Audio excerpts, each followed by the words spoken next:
eyepiece lens for telescope and microscope. So we will see how to solve this question. The first part of the question, we need to select best possible lenses for objective and eyepiece of the telescope. For telescope, objective lens and eyepiece lens. So you know the formula for magnification of the telescope, that is m is equal to FO by FE. So in this formula only, by this formula only we can understand that when this magnification will be greater. So here you can see if FO is larger, what will happen? Magnification will be, FO is greater, magnification will increase. And for FE, if the value of FE decreases, what happens? Magnification will increase. So from this we can understand that if objective's focal length is more, the magnification of the telescope will be more, and eyepiece focal length is less, the magnification will be more. So from this condition we can choose our lens. So look at the options provided. L1 is 6 diopter. So they have given in the form of power. So power means P is equal to 1 by F. So wherever the power is more, your focal length will be lesser.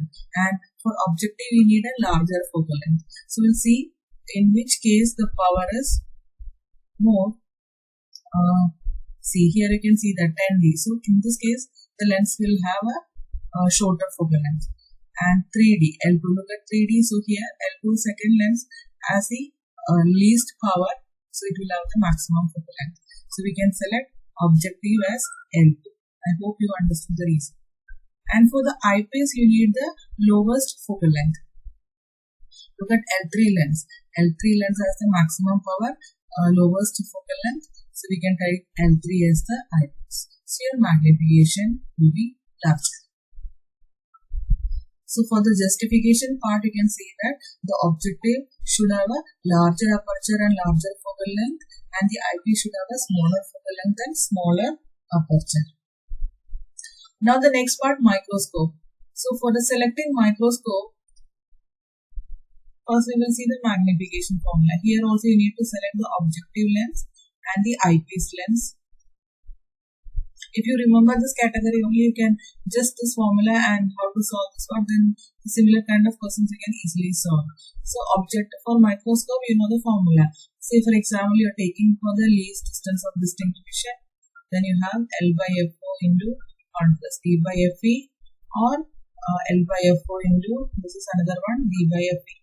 Now you can see that in both these cases, your focal length, FO and FE are in the denominator.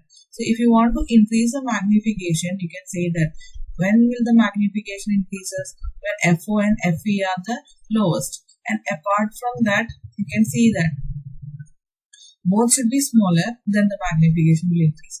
And apart from that, look at this formula, L by FO into 1 plus D by FE. Over here also, when you compare FO and FE, you know that FO is the focal length of the objective, that is observing the smaller object, and eyepiece is observing the magnified image formed by the objective. So in that comparison, we can see that FO and FE should be smaller, and apart from that, FE can be greater than FO. So this is the another condition. FO and FE should be smaller, and FO can be slightly greater than FE can be slightly greater than FO. So now with that observation, we'll see which lens we can select as the objective. So objective lens should be the smallest one. So what is the smallest focal length? In this case, L3. So we can select L3 as the objective. And for eyepiece, it should be smaller. Focal length should be smaller, but can be slightly greater than FO. So what is the other option? Then 60. So we can select L1 as the eyepiece. So refer